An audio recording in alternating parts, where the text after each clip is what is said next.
Yeah, that's definitely good. I'm glad that social media is here during these times for that reason. Like you said, there are some really good things that come out of Hmm. social media to where if there wasn't no social media, I probably wouldn't be having much contact with these people unless there were they're like I guess I'm starting to think of like the phones that like they grew up with back in the 90s. Hmm. They didn't even have like did they have flip phones at that point? Or was it the Saved by the Bell looking big phone that you had to pull the antenna up? I think it was still kind of like that. I have a hard time remember with phones. I know the flip phone was like flip phone. I think that was introduced like late 90s, maybe early 2000s. I just remember all of a sudden popping up, and then like that was the thing. So Yeah. yeah, it's been interesting. But you remember we had to like buy minutes to keep up. Oh yeah. Like you'd be like, "Oh, I'll call you." Like, oh wait, I don't have enough minutes to actually call you, so you have to like call me on the house phone. Yeah, That was a thing. yes, I can't believe I completely forgot about that. But now that you mention that, it's like, oh yeah, like it's just so crazy. Minutes. Yeah, the You had to go to the minutes. gas station to go pick up some minutes or something. Yeah, it's like look how far we've come. Like even these payphones are being taken down now. Nobody uses payphones anymore. And have you also noticed, like, to play with your friends? It's kind of hard to play with your friends, like the multiplayer screen on video games. Mm. That's that's not even. They're almost getting rid of that right now. If you want to play with your friends, you have to go online, which is a service that you have to pay for monthly, like a subscription. Boo. Yeah, have you noticed that? There's no more multiplayer, like, you know, grab a controller, get on kind of thing. Mm. It's more like a let me get on and play with my friend and message him through, the app on the console and tell him to meet up on Call of Duty or whatever games that are out now. I haven't been playing multiplayer games in so long for partially that reason. But yeah, everything's online now. Yeah, see that's Everything's something I online. definitely will not be able to get used to. I don't like that idea. I don't like the good old ways we used to always do Ay, ay. it. America has a problem. Amen. Amen. So, but yeah, with social media, like I think without the social media and the technology that we have nowadays, I feel like I wouldn't be able to keep up with people from my childhood. As far as childhood, I'm gonna even consider, of course, like 18 and below. And I really didn't have friends like when I was really young, up until I was maybe 14. So like had my first Mm. like true friends, which with Chris knows. He knows both Cliff and Christy. That was my first like friends that I had in my life. And then same with my friend Devin. Those were like the first three friends that showed up in my life during high school, like my freshman, sophomore year.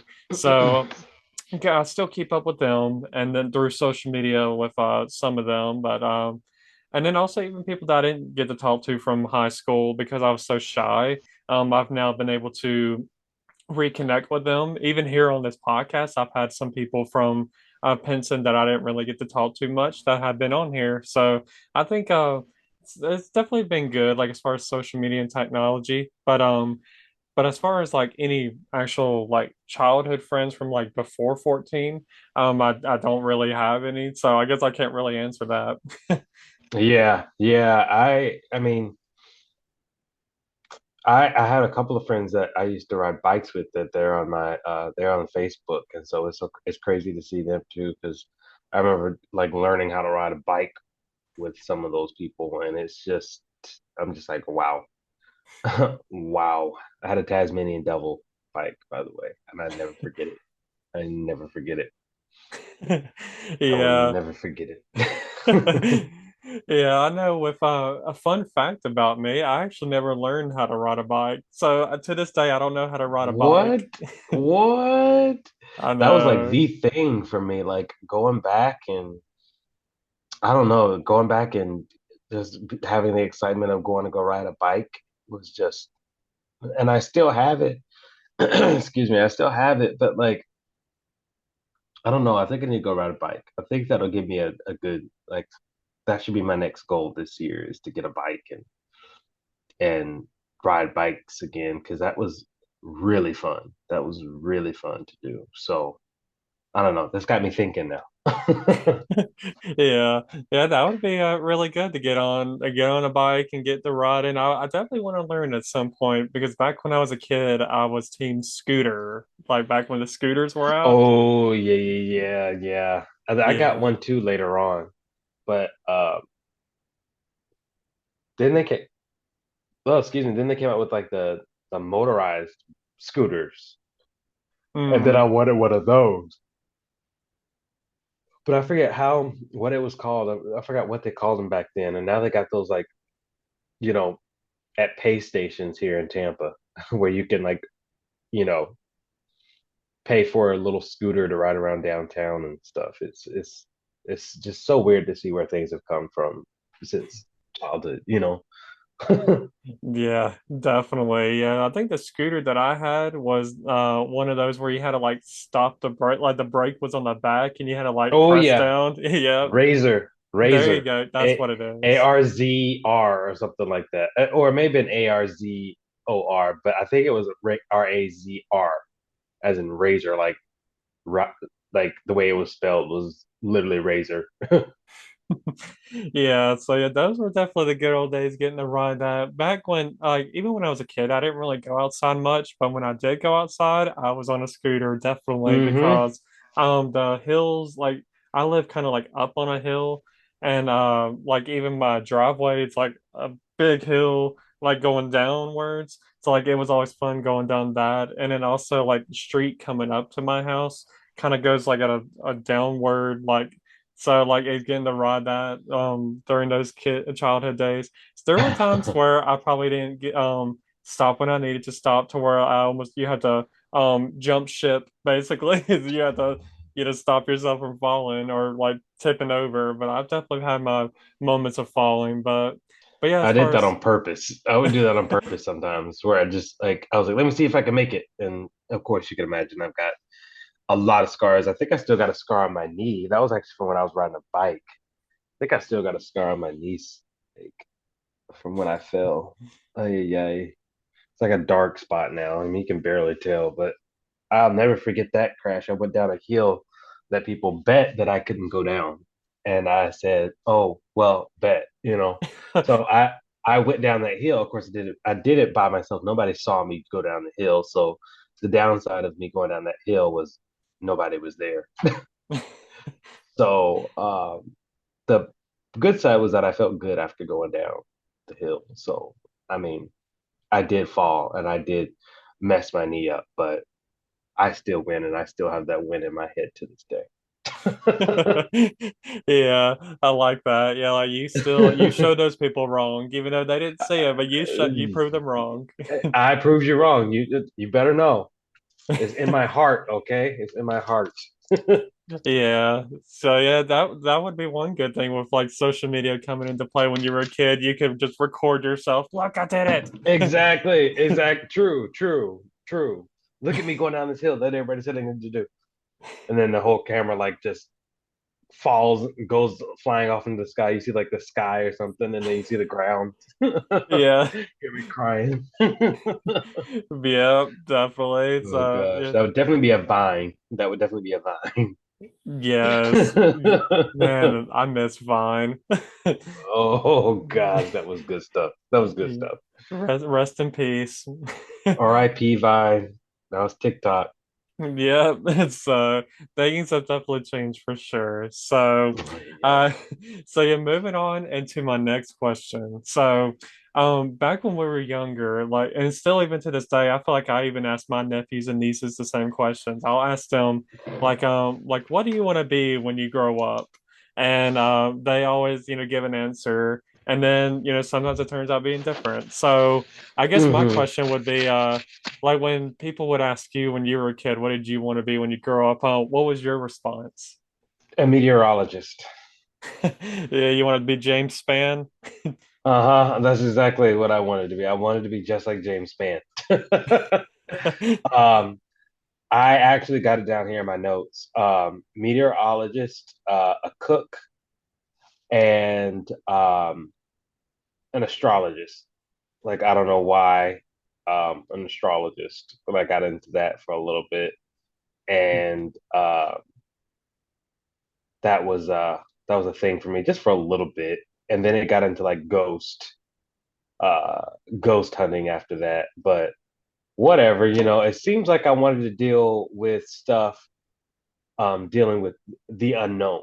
I guess always the common thing with that was the unknown. I think with all of those, um, I kind of like the fact that, except for cook, maybe like a chef, I don't know. You probably don't want to deal with something that's unknown as being a cook. But yeah, I mean, and now look at me. I'm an actor, so I it's crazy how things like change over the course of boy, what, 20 years. And you say you want to be this and you think you want to be that, and then you end up not being that. And yeah, so I always, but my main thing was a meteorologist. I always wanted to be like the one, like with the little radar and telling people what the weather might be. I thought it was really cool. And then all of a sudden I just said, you know what, I'm going to be an actor because I thought that was like a challenging thing. And that it is. I definitely got that. But I don't know what, I don't know. I don't know how to explain the shift. I really don't know how to explain the shift. I just kind of did it and it kind of ended up working. It's kind of weird. Um, but I also didn't give up on it. You know what I mean? Like I knew that it took 5, 6 years to be this, or 4 years to be that. And like, I think this is my seventh or eighth year being an actor. And so that would probably be, I don't know what that would be like. I guess it would probably be like getting two bachelors right now. But being an actor kind of involves so many like paths of life, and it also has a lot to deal with. Um, it has a lot to deal with uh, childhood. Honestly, like on the subject of childhood, it has a lot to do with that and developing those characters, these real life people where you think you know one thing and then it's completely different, or you think you want to go this direction and it's completely different. That's just life. So I'm very fortunate and blessed to actually succeeded in some of these endeavors that I've went on a journey to go get, because it's been really good and educational as far as the subject of childhood goes, because we have an approach in our studies that deals a lot with childhood because that's where it all starts.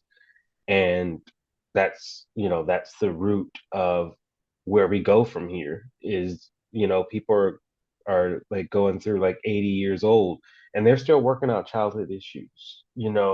That's not a coincidence. It's life.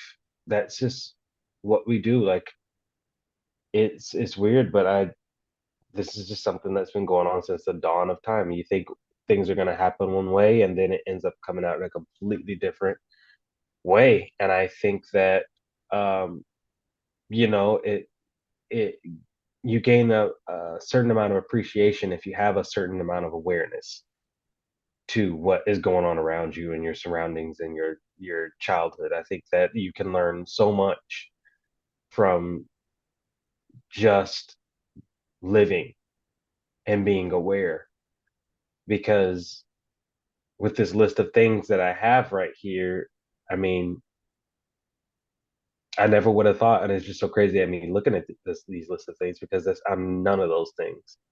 But through acting, I kind of get to be whatever too. You know what I mean? Like it's definitely not a steady job, but I think, and I just had a friend tell me this literally yesterday. He said, "I think you thrive off of not having stability." Like he goes, like, I think that your space is all of these things. Like it's weird because you have your family members who are getting married, or you have your family members who are having kids, or you have your family members that just graduated and they're doing their own thing, and it's a path that they chose, and it's a stable path. But when you have somebody that says they want to be an actor, the path is so crazy. But maybe I get to play a role where the guy is a meteorologist, and guess what? I'm finally a meteorologist through acting, or maybe I get to play somebody who's a cook, or maybe I get to play somebody who's a ghost hunter. You know what I mean? Like, I think I like acting and all of that because I wanted to be so many things when I was little. I wanted to be this, I wanted to be that. I couldn't decide, but through acting, I kind of get to do and be all of those things and all of those people. And I can learn through them and through their paths when I get that script that, hey, this person went through this. And I kind of get to create myself, you know what I mean? Like create the character myself. Of course, that comes with bigger roles, and that's why I would like to go on a venture on bigger roles. But uh, I mean, the playtime and the character creation and the the life that this character is living, I get to live through that. I get to live through that character too. And whether they be a meteorologist, cook, astrologist, ghost hunter, or any of these things that I picked, I kind of get to live that life for a little bit and learn, because life is full of lessons and life is full of all these things that full of all these like unexpected things that you just never would have imagined, but they come out to be such a good thing later on. You know what I mean? And so that was like such a five-part question answer to that one question, but Well, but yeah, I just that's my viewpoint, and that it's just so crazy because this subject has me thinking on so many things right now. You know what I mean?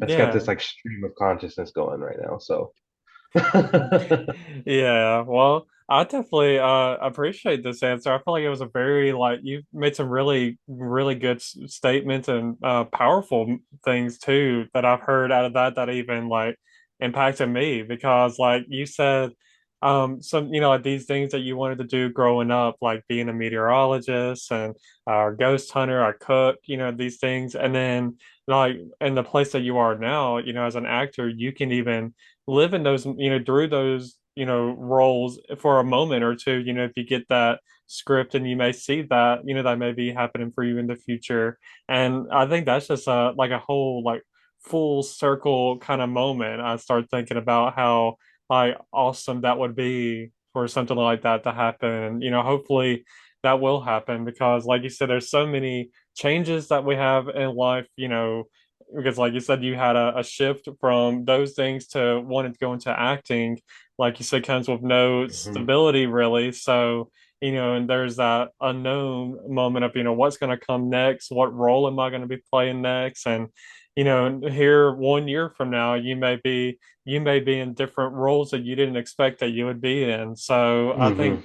i Mhm. think that's just it can be scary, but actually it could be also like a cool moment too, like just seeing like wow, I never expected that like I would get to play this role, or like I may be playing a bigger role than expected. Like there's so many great things that can come out of it. There's definitely obstacles that come with it too, but just like thinking of the Mhm. whole big picture of our life and like our journey in life, I think that's just that would be an awesome like thing to see, like where you feel like wow, like this is what even like it stems back to our childhoods, like this is the things that I even was thinking about wanting to pursue when I was a kid, and like here I am, I'm getting to play these roles. I think that would be awesome to see in the future.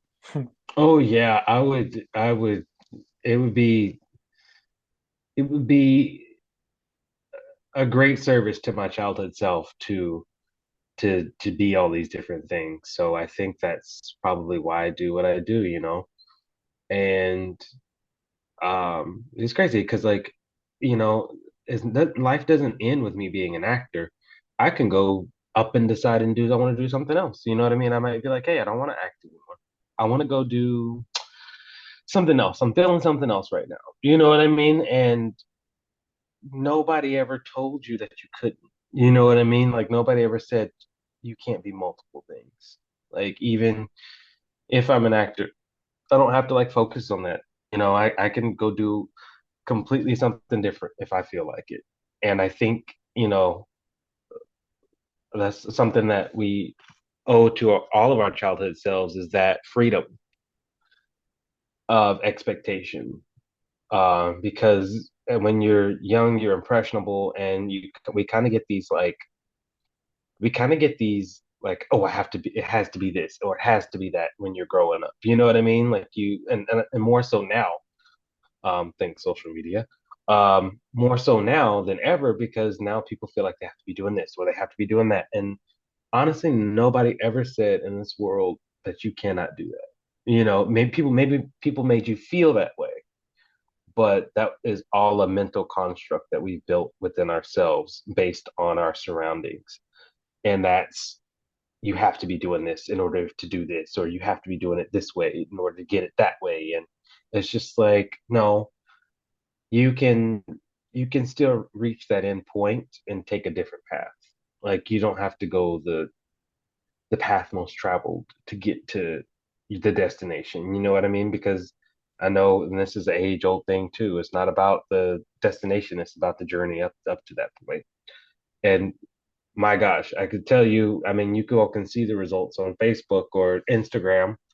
My results. You can see some of those results, but boy, do I have a story for you on the journey. You know what I mean? Like the journey was makes for a lot more of a story than the actual result of how I got to that actual TV show.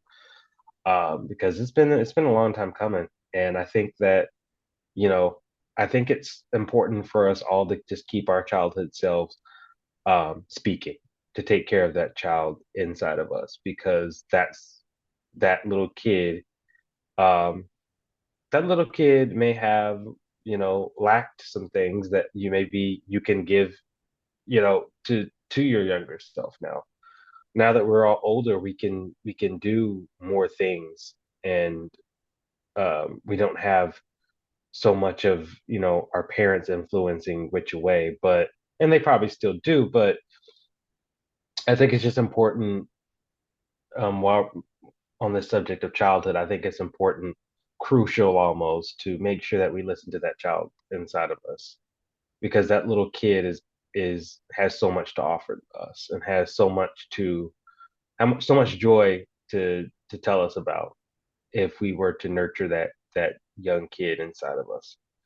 And I think no matter what, if you had a good childhood or bad childhood, that kid is gonna, you know what I mean? That kid wants to do more. That little kid was unhinged, and that little kid knew freedom. You know what I mean? He knew what it was like to be through these certain situations, and so that's going to be like our driving force throughout all of our years. So I think it's very important that we just listen to that little kid inside of us.